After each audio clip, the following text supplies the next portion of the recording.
Ang mabuting balita ng Panginoon ayon kay San Lucas. Papuri sa iyo, Panginoon. Noong panahong iyon, inanyayahan si Jesus ng isa sa mga Pariseyo upang makasalo niya. Pumaroon siya sa bahay nito at dumulog sa hapag.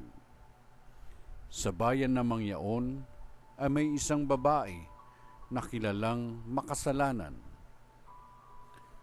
Nabalitaan niyang kumakain si Jesus sa bahay ng Pariseyo, kaya't nagdala siya ng pabangong nasa sisidlang alabastro at lumapit siya sa likuran ni Jesus sa gawing paanan. Siya'y nanangis at nabasa ng kanyang luha ang mga paa ni Jesus. Pinunasan niya ang mga ito ng kanyang buhok, hinadkan at pinahiran ng pabango.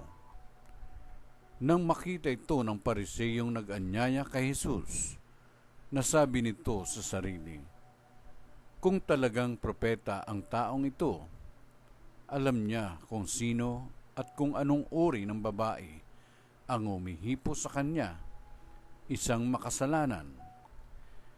Bilang tugon sa iniisip ni Simon, sinabi ni Jesus, Simon, may sasabihin ako sa iyo. Sumagot siya, ano po yun, Guro?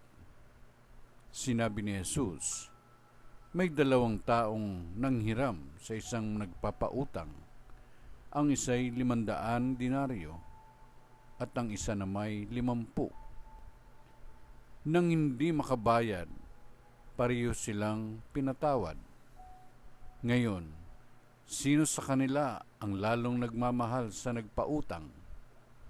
Sumagot si Simon, sa palagay ko po'y ang pinatawad ng malaking halaga. Tama ang sagot mo, ang tugon ni Jesus. Nilingon niya ang babae at sinabi kay Simon, nakikita mo ba ang babaeng ito? Pumasok ako sa iyong bahay at hindi mo man lamang ako binigyan ng tubig para sa aking mga paa. Ngunit binasan niya ng luha ang aking mga paa at pinunasan ng kanyang buhok. Hindi mo ako hinadkan. Ngunit siya, mula nang pumasok siya ay hindi tumigil sa paghalik sa aking mga paa. Hindi mo pinahiran ng langis ang aking ulo, subalit pinahiran niya ng pabango ang aking mga paa.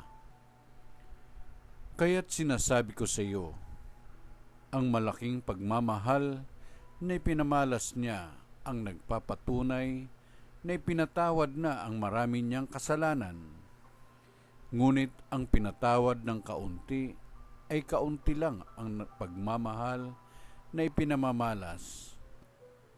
Saka sinabi sa babae, ipinatawad na ang iyong mga kasalanan, at ang kanyang mga kasalo sa pagkain ay nagsimulang magtanong sa sarili, sino ba itong pati pagpapatawad sa kasalanan ay pinangangahasan?